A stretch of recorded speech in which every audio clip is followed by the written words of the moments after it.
Last time we talked about COSO.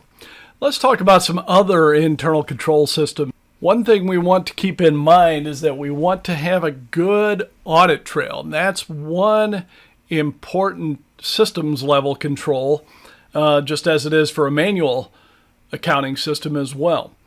So the audit trail should be set up in such a way that we can follow the path of the data, and we can follow that path both ways. We can follow it from the initial transaction all the way to that final report that we see that transaction accumulated in.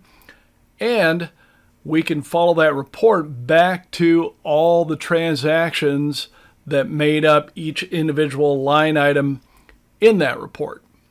So good audit trail works both ways. It helps us verify the accuracy of transactions that are in the systems, and it's a good way to help detect where errors and irregularities may exist in the system.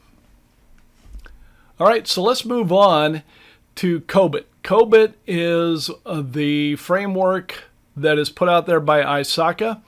So the Cobit framework says IT governance is a subset of corporate governance.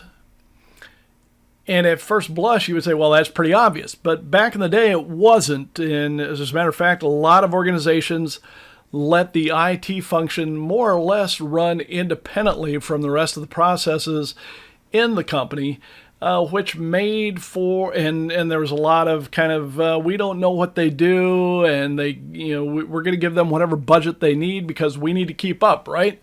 And there was a lot of kind of a just keeping up just for the sake of keeping up. So Cobit goes on and says IT governance, much like COSO says internal controls, is the responsibility of management. And part of that governance is the leadership, the way the organization is set up, what kind of structures does it have in place, the org chart, etc. What kind of business processes are there to help make sure the IT is doing what it's supposed to.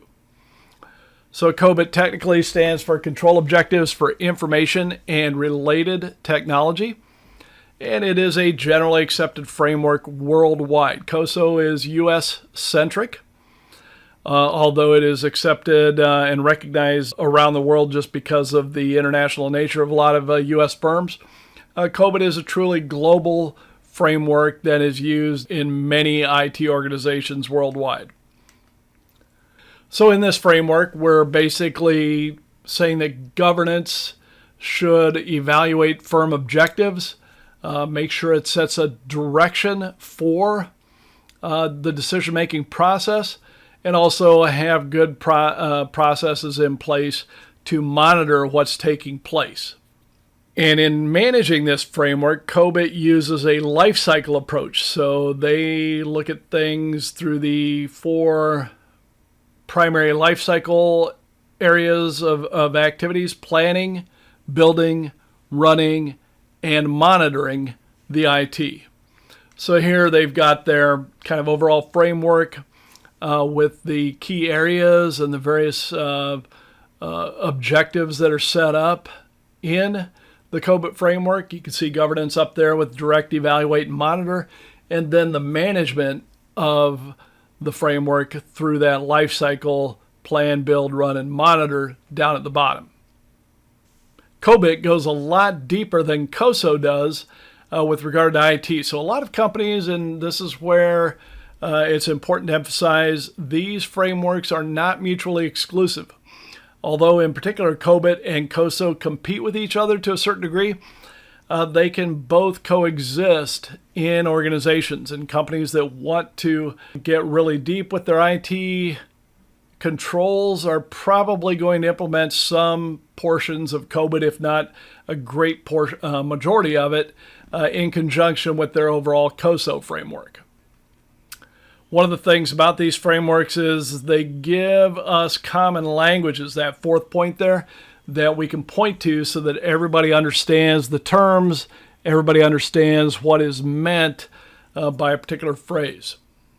All right, so we've got these criteria for information, and you can see there are 1, 2, 3, 4, 5, 6, 7 criteria, including the three that we'll probably come back to time and time again: confidentiality, integrity, and availability. So if you've got data confidentiality, and this is called the CIA of information technology and information security. So CIA is basically a baseline for setting up information systems and the data that's encompassed in those information systems with regard to making sure they're secure and meeting all the guidelines and rules and regulations that are in place. And it's kind of a balancing act, because you could make a network perfectly secure by just locking it up. Nobody has access to it. Well, you've got a secure network, but the availability goes to the usability. So nobody has use of the network. So what good is it? So the data you have in your network and your applications, there's always this tension between availability and that data confidentiality that you need to keep an eye on.